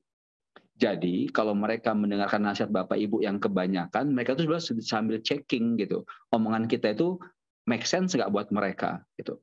Karena interaksi kita dengan mereka juga tidak intensif, dengan sosial media lebih intensif dengan teman-temannya, otomatis terbangun banyak referensi dalam benak mereka. Jadi kalau kita banyak ngasih nasihat, itu sebenarnya buat mereka itu memang gue pikirin bahasa sederhananya gitu. Maka daripada kita memberikan nasihat yang kebanyakan, tanya dulu. Itu ya Bapak Ibu ya. Kemudian satu, kalau saya boleh kasih tips nanti mungkin sebenarnya buat kalau yang sudah senior gitu ya, buat cucu-cucu, kalau pas anak bawa cucu naik pesawat atau naik mobil, naik bis gitu ya, kan banyak anak-anak itu terus menangis. Nah, yang sering orang tua kan saya lihat itu ya, kadang-kadang saya pernah di pesawat itu orang tua itu dekat saya, menginikan anaknya, nyuruh anaknya diam sambil digendong, ayo diam gitu kan. Saya itu udah mau itu, tapi terus istri saya pegang tangan saya, udah masih ikut campur gitu kan, nanti orang tersinggung gitu. Jadi ketika anak sedang menangis, jadi tadi setelah kita tenangkan, tanya gitu ya, bangun dialog sederhana saja supaya dia punya ruang waktu untuk mencerna dia tuh sedang ngapain. Yang ketiga, alihkan gitu. Alihkan, create positive distraction gitu. Apa cara yang paling mudah? Ajak bermain gitu. Dibandingkan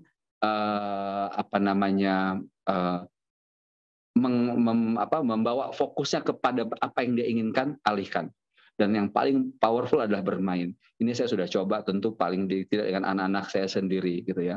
Yang keempat adalah beraktivitas bersama. Mulai dari mencuci mobil bersama, ngepel bersama, cuci piring bersama. Jadi meskipun kami misalnya ada pembantu gitu, saya tidak sungkan untuk cuci piring dan ajak anak saya cuci piring gitu, cuci mobil gitu, menyapu lantai gitu. Sehingga ini hal-hal yang membuat ada bonding yang lebih dekat, sehingga pada waktu kemudian tadi ada dialog, ada bonding, ketika waktu saya memberikan nasihat, anak saya jadi tahu bahwa saya memberikan nasihat itu karena saya sayang dan peduli, bukan karena ego saya gitu.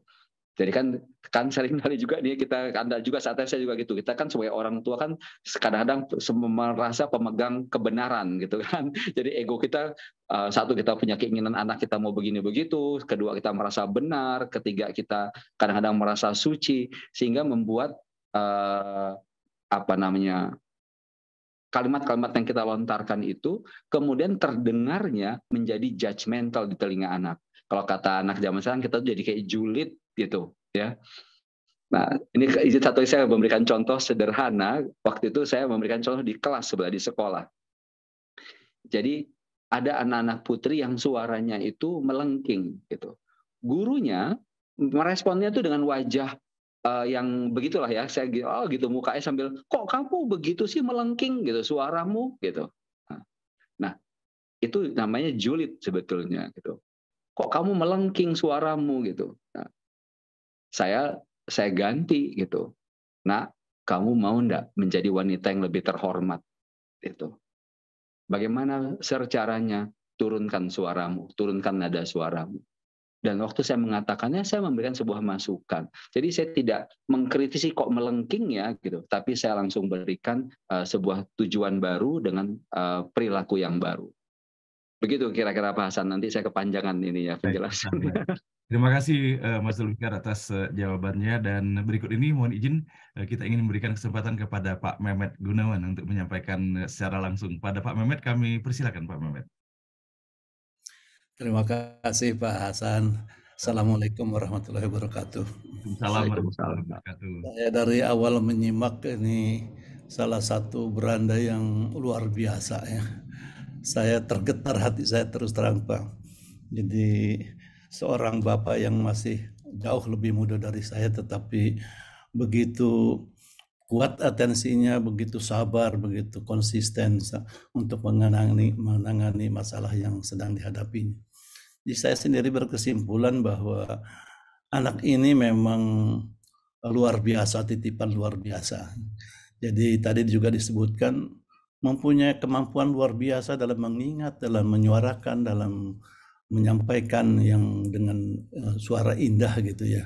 Tetapi diperlukan satu upaya untuk menangani sehingga muncul kehebatan-kehebatannya itu.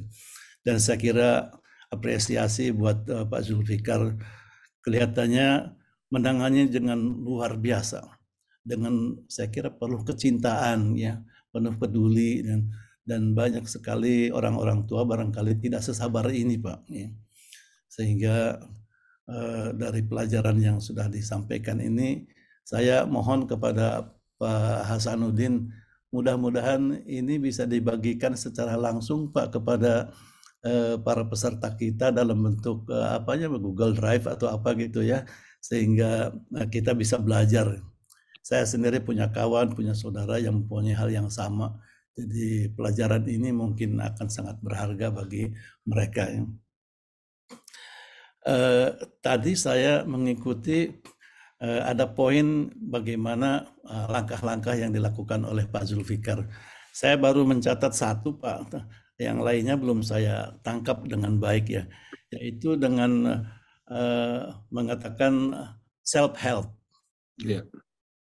Tetapi ada dua hal lagi yang tadi Bapak belum sebutkan barangkali, atau saya tidak bisa menangkap ya. Oh iya. Menangkap karena saya kira baru satu yang dijelaskan, tetapi yang lain ada 3 kalau tidak salah. Mudah-mudahan bisa dilengkapi sehingga kita bisa menangkap secara utuh, Pak.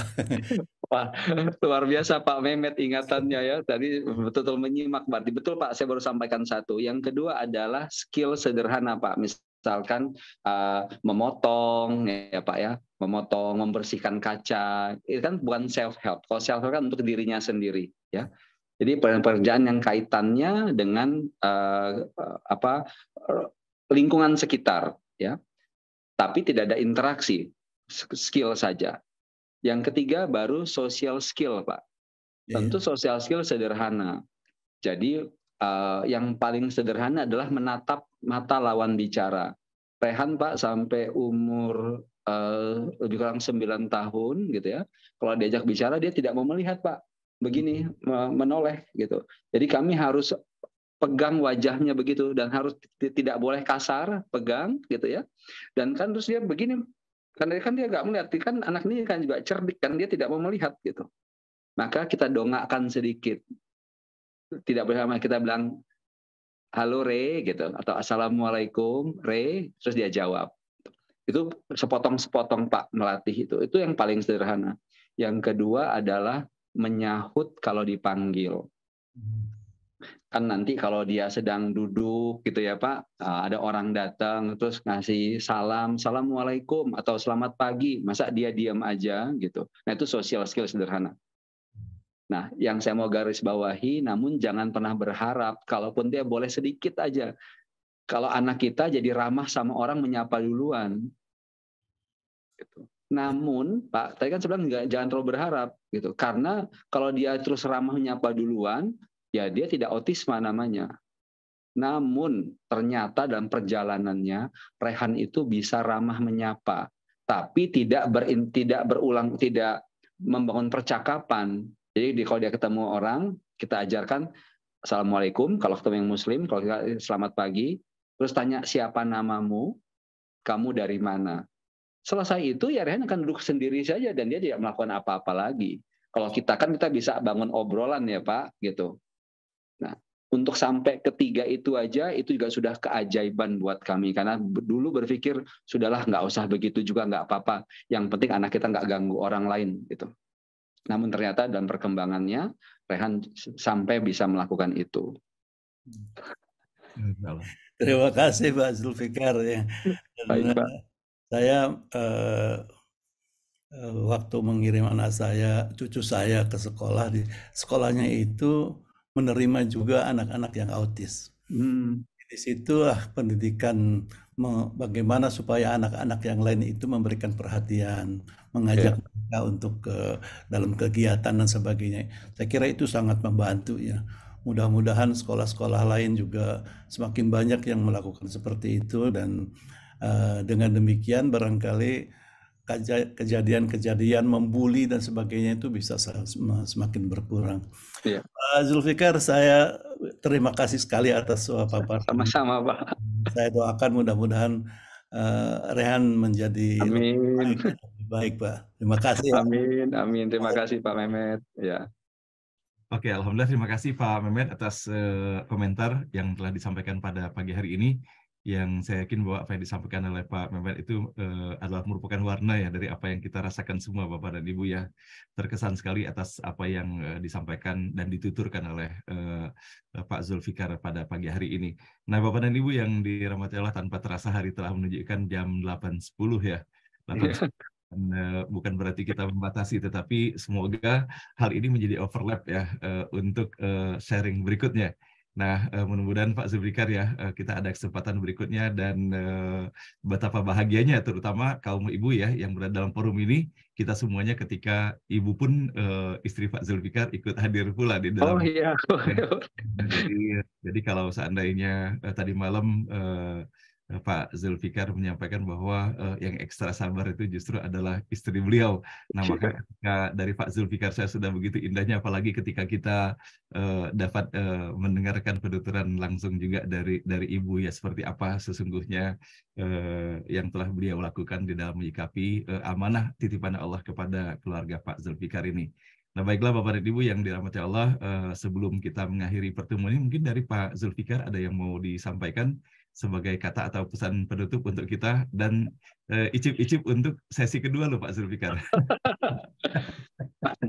Apa ya Pak? Apa ya? Saya hanya mungkin mau mengatakan bahwa ternyata menjadi ayah itu ya, Bapak Ibu udah merasakan semua gitu ya. Ada perjalanan yang tidak ada akhir, terutama tidak ada akhir untuk mengenali jati diri saya sesungguhnya gitu. Dan tidak pernah tahu bahwa cara-cara yang Allah kirimkan gitu ya untuk membuat saya pribadi bisa merasakan atau somehow sedikit merasa lebih baik gitu ya, paling nggak dalam mengatur emosi. Itu saya pikir Pak yang saya bisa sampaikan sebagai penutup ya. Baik, terima kasih Pak Zulfikar atas apa yang disampaikan pada pagi hari ini. Singkat yang disampaikan oleh Pak Zulfikar, namun saya kira itu menjadi simpul dari segalanya, bahwa apa yang kita lakukan ini adalah untuk pembelajaran diri kita sendiri ya, adalah untuk memperkaya diri kita sendiri, dikarenakan kita semuanya kan mendapat tanggung jawab ya Bapak dan Ibu ya. Jadi Allah akan meminta pertanggungjawaban pada setiap diri kita semua. Jadi apa yang Pak Zulfikar lakukan terhadap putra terkasih beliau bersama Ibu juga untuk Ananda Rehan ya, kalau kita melihat dalam kacamata emosional kita bahwa betapa sesungguhnya sebagai orang tua Pak Rehan memiliki tanggung jawab dan rasa kasih luar biasa kepada putranya. Namun kalau secara hakikat apa yang dilakukan oleh Pak Zulfikar ini adalah untuk diri Pak Zulfikar sendiri. In ahsantum ahsantum li anfusikum. Bahwa kalau seandainya kita berbuat baik, maka hakikat kebaikan itu akan berpulang kepada diri kita sendiri. Nah, Bapak dan Ibu yang dirahmati Allah, memang hari telah menunjukkan jam 8.13, namun menit-menit yang kita lalui ini, Masya Allah, begitu berdasnya. Dan apa yang disampaikan oleh Pak Zulfikar juga menggugah saya untuk melihat kembali apa sesungguhnya nasihat Sayyidina Abu Thalib radhiyallahu an itu ya dalam hal pendidikan anak ini. Maka yang disampaikan oleh Pak Rehan tadi itu Ali bin Abi Thalib radhiyallahu an membagi 3 tahapan di dalam mendidik dan kita menyadari keberadaan anak itu. Tahapan pertama usia 0 sampai 7 tahun ya Pak Zulfikar adalah perlakukanlah anak itu seperti raja. Bahwa pada tahap ini anak baru bisa belajar dengan melihat sikap orang tuanya. Jika orang tua memberikan kasih sayang dan memperlakukannya dengan lembut, maka kelak mereka akan tumbuh menjadi orang yang lembut dan penyayang juga. Cara terbaik untuk mendidik anak pada tahap ini menurut Ali bin Abi Thalib adalah dengan melayaninya dengan sepenuh hati dan tulus ikhlas.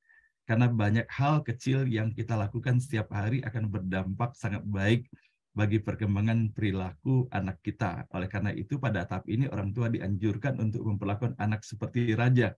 Di sisi lain, orang tua juga harus bisa tidak memanjakan anak dan tetap tegas pada hal tertentu. Nah, jadi inilah sesungguhnya yang membuat kita selalu terkenang kepada ibu kita terutama ya, Bapak dan Ibu. Ya, karena itu melekat sekali dalam bawah sadar kita atas apa yang telah mereka lakukan. Nah, tahapan kedua, usia 8 sampai 14 tahun. Perlakukanlah anak itu sebagai tawanan. Hal ini, anak itu sudah saatnya untuk memahami hak dan kewajibannya. Baik mengenai akidah, hukum, dan sesuatu yang dilarang dan diperbolehkan di dalam agama. Seperti mengerjakan sholat 5 waktu, menjaga pergaulan dengan lawan jenis, dan lain sebagainya. Pada tahap ini, orang tua sudah harus memulai untuk menerapkan sikap disiplin pada anak itu.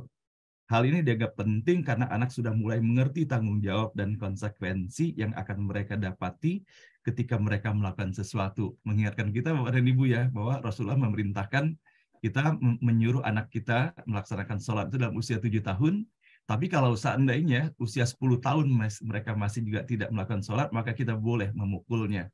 Ya tentunya memukul dalam pengertian memukul edukatif ya, bukan memukul penganiayaan. Seperti halnya, saya ingat dulu guru ngaji saya pakai rotan yang kecil sekali. Diayun, telapak tangan kita dibuka kayak gini, Pak Rehan. Ayun-ayun saja rotan itu sudah membuat kita. Padahal yang dikenakan itu hanya ujung rotan itu. Tapi buat kita itu mengesankan sekali. Dan kemudian tahap terakhir adalah tahap ketiga, usia 15 sampai 21 tahun. Perlakukanlah anak sebagai sahabat. Pada tahap ini anak secara umum sudah memasuki akil balik, orang tua harus mampu memposisikan diri sebagai sahabat, juga teladan yang baik secara bersamaan. Selain itu orang tua juga harus membangun kesadaran anak bahwa mereka sudah memasuki usia akil baliknya, dan pada masa ini selain mengalami perubahan fisik, anak juga mengalami perubahan mental, spiritual, sosial, budaya, dan lingkungan yang memungkinkan timbulnya masalah yang harus mereka hadapi. Orang tua harus mampu memposisikan diri sebagai sahabat agar anak mau terbuka, agar anak mau bercerita suka dan dukanya mengenai apa yang dijalannya di dalam kehidupan sehari-hari. Namun di sisi lain orang tua juga bertugas untuk mengawasi anak tanpa disertai sikap yang otoriter, terlalu mengatur, apalagi menggunakan kata-kata keras di dalam menyampaikan pesan kebaikannya kepada anaknya. Jangan sampai sama sekali mengeluarkan kata-kata ancaman di dalam berkomunikasi dengan anak-anaknya. Ya Masya Allah, Bapak Ibu sekalian yang dirahmati Allah, melalui lisan Pak Zulfikar pada hari ini Allah hantarkan kepada kita semuanya untuk kita bisa melihat kembali bahwa bagaimana sesungguhnya indahnya ya konsep pendidikan yang dihadirkan dalam Islam, yang diajarkan oleh Allah melalui Rasulullah, dan juga butir-butir yang diingatkan kembali oleh Pak Zulfikar dari apa yang disajikan oleh Sayyidina Ali bin Abi Thalib ini. Ya, sehingga semoga pertemuan kita pada hari ini menjadi pertemuan yang dirahmati, diberkahi, dan diridhoi oleh Allah Subhanahu wa Ta'ala. Mohon maaf lahir batin juga Pak Zulfikar apabila rasa mendadak sontak ya. Kan tiba-tiba bisa hadir. Namun semuanya saya yakin ini ada kehendak Allah yang berlaku kepada kita semuanya. Dan titip salam Bapak Ibu sekalian dan juga Pak Zulfikar dari Prof. Suharyadi yang beliau berhalangan hadir pada pagi hari ini. Ada aktivitas yang beliau sedang lakukan bersama beberapa mitranya. Nah, sehingga pada hari ini kita langsung saja menutup acara ini Bapak dan Ibu ya. Dan tadi juga sekaligus Pak Mehmet mewakili ya para peserta ya, Pak Mehmet sekaligus telah menyampaikan komentarnya. Maka sekarang kita memasuki puncak acara kita di hari ini, yaitu kita mengantarkan doa ya, menjadi mahkota pertemuan kita pada hari ini melalui doa yang akan dipimpin dan disampaikan oleh Ustadz Muhammad Taslim, dan semoga Allah berkahi silaturahim kita kepada Pak Ustadz Taslim. Kami persilakan. Assalamualaikum warahmatullahi wabarakatuh. Waalaikumsalam. Alhamdulillah wa syukurillah la haula wa la quwata illa billah wassalatu wassalamu ala rasulillah wa ala alihi wa sahbihi wa mawala amma ba'du. Terima kasih Pak Ustadz Hasan dan Pak Zulfikar. Nah, itulah Allah menunjuk Pak Zulfikar supaya tambah sabar. Intinya itu. Dan alhamdulillah sudah lulus katanya. Beserta ibu tambah sabar.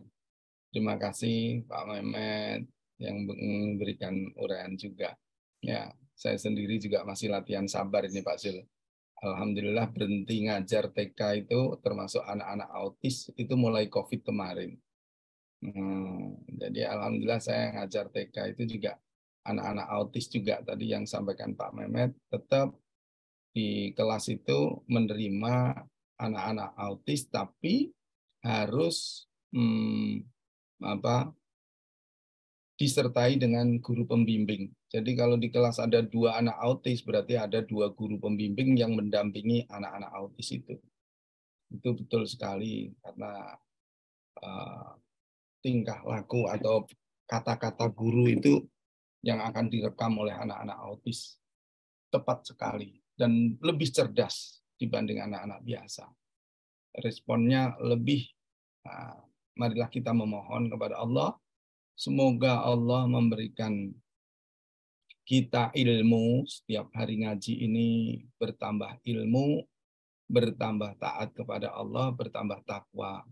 Begitu pula apa yang menimpa pada diri kita itu pasti yang terbaik untuk kita.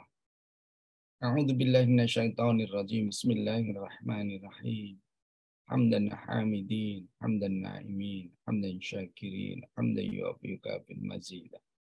Ya Rabbana lakal hamd kama yanbaghi karimu azmi sultan. Allahumma shalli ala sayyidina Muhammad wa ala alihi wa sahbihi wa tabi'in tabi'in san liyaumiddin. Ya Allah, ya Basiru ya Ghaffar, ya Sami'u ya Ghafur.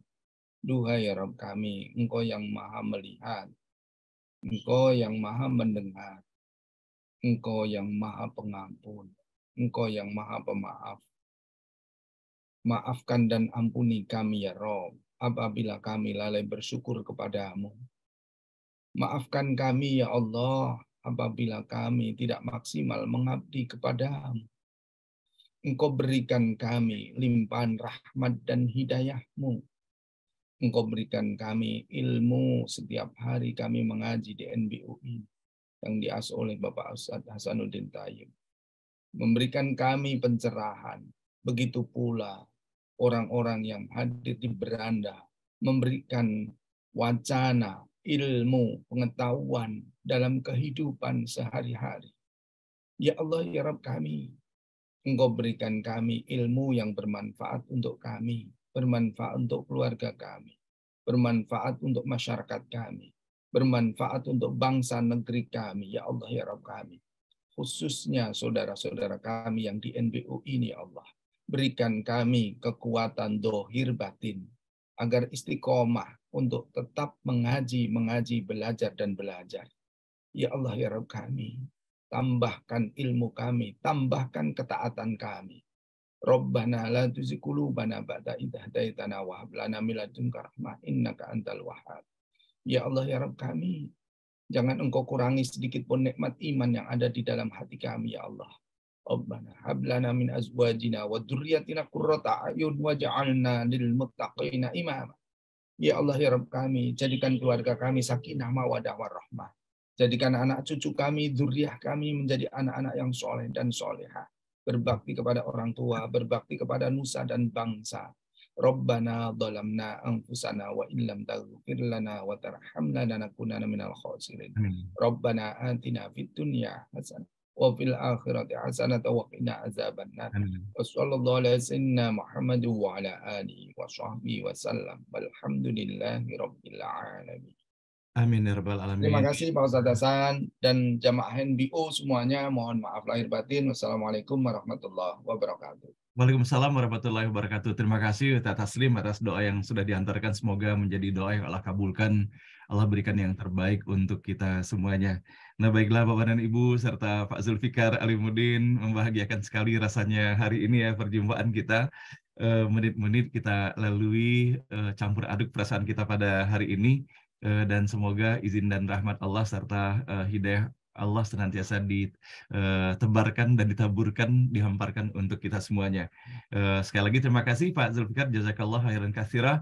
Mudah-mudahan kita bisa berjumpa lagi dalam pertemuan berikutnya, dan insya Allah Bapak Ibu kita akan berjumpa esok hari dengan narasumber baru lagi, di mana insya Allah besok kita akan berbicara mengenai bagaimana perbankan syariah, dan mudah-mudahan narasumber yang kita hadirkan esok adalah narasumber yang mumpuni sehingga bisa memberikan pencerahan, penjelasan, dan juga boleh jadi menjawab pertanyaan-pertanyaan kita semuanya terkait dengan perbankan syariah itu. Sekian dari kami, mohon maaf lahir batin. Sekali lagi, insya Allah rekaman dari diskusi kita pada hari ini, saya akan meminta kepada tim YouTube channelnya NBO untuk disegerakan ya, dikarenakan itu ada antriannya. Tapi khusus untuk yang hari ini, saya akan meminta kepada tim YouTube kita agar bisa disegerakan sehingga bisa kita share kepada Pak Ibu sekalian. Dan begitupun Bapak dan Ibu, sesungguhnya hampir setiap hari kita itu memposting ya di YouTube channel NBO itu. Nah, bagi Bapak dan Ibu yang berminat silakan, dan kalau saudara Bapak dan Ibu bersubscribe ya, mengikuti channel itu, insya Allah akan membuat lebih banyak lagi orang yang bisa menyaksikan dakwah yang disampaikan melalui forum NBO itu. Karena semakin banyak yang mengklik itu, maka dia akan semakin muncul terus, sehingga orang yang belum menjadi follower ataupun subscriber dari YouTube channel NBO bisa lebih mudah mengetahuinya. Sekian dari kami. Wabillahi taufiq wal hidayah. Wassalamualaikum warahmatullahi taala wabarakatuh.